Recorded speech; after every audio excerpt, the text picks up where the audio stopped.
This is the fourth day of the war, very extensive, very dramatic. I think that it's, in my point of view, historical days in the Middle East. I think you can see the change in the Middle East in a few days. And what's happened during the almost 2 years since October 7th, it's a really dramatic days. And we see, if I may say, historical moments, definitely. Right now, there is an attack from Iran towards Israel with the missiles, mainly to civilian areas, condensed civilian areas near to Tel Aviv. There is a lot of casualties, there is a lot of damage, but we are, with our intelligence, all forces, and of course the IDF, the Israeli Defense Forces, and the Air Force, making a very, very precise work, targeting strategic and military targets in Iran, including the nuclear capabilities of Iran. This is our aim, this is our target, and I think that we are doing it in a very systematic way. I think that Germany made it very clear, and I've heard it from many, many European countries, definitely from the United States. They understand that we do the work for the world, because we are right now at the bridge between peace and war. And I think that everybody understands that Iran is a risk for the war, and exactly what we are doing right now, I think that they are very appreciative of that. The US President left the G7 meeting midway because he said that there is something important which he needs to focus on. So it was the war of Israel and Iran which he is focusing on. Are you agreeing with that? I think that the American has its own policy, and I'm not going to intervene with that. I think that they will do whatever is good for the United States. Anyway, we are doing the best right now to eliminate the nuclear capability of Iran and to bring stability to the Middle East.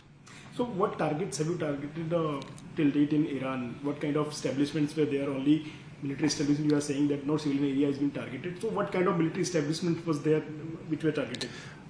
There is a lot of reactors and nuclear reactors in Iran. Some of them were damaged. The centrifugas areas definitely was heated. We don't know exactly what is the result. Still in Fordow, it's still not attacked. And we hope it's very, very deep in the ground.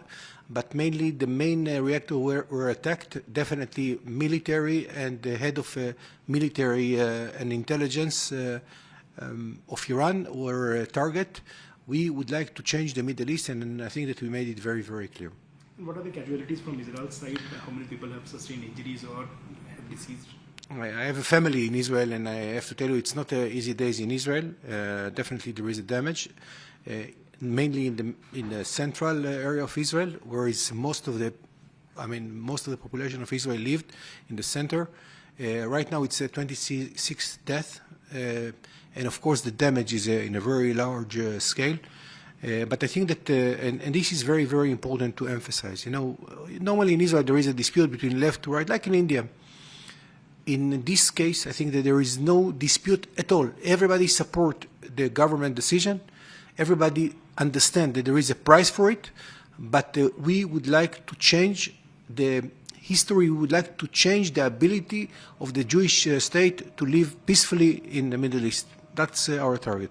So how do you see days ahead for the Middle East, the global community, and Israel and Iran particularly? How do you see the future in next a week or months? I'm very optimistic. I have to tell you very frankly. I think that, as I mentioned, it's an historical days in the Middle East. I think that the support and the understanding from the entire, even Muslim countries in the region, they understand that Iran is a negative role in the Middle East, and I think everybody's support. I think that it's going to be a dramatic days in the Middle East, and I think for positive way. So one last question. India and Israel have always been good friends. So what kind of support Israel expects from India and Indian community? We need your love. You know, love is the most important thing. We don't want you to be part of the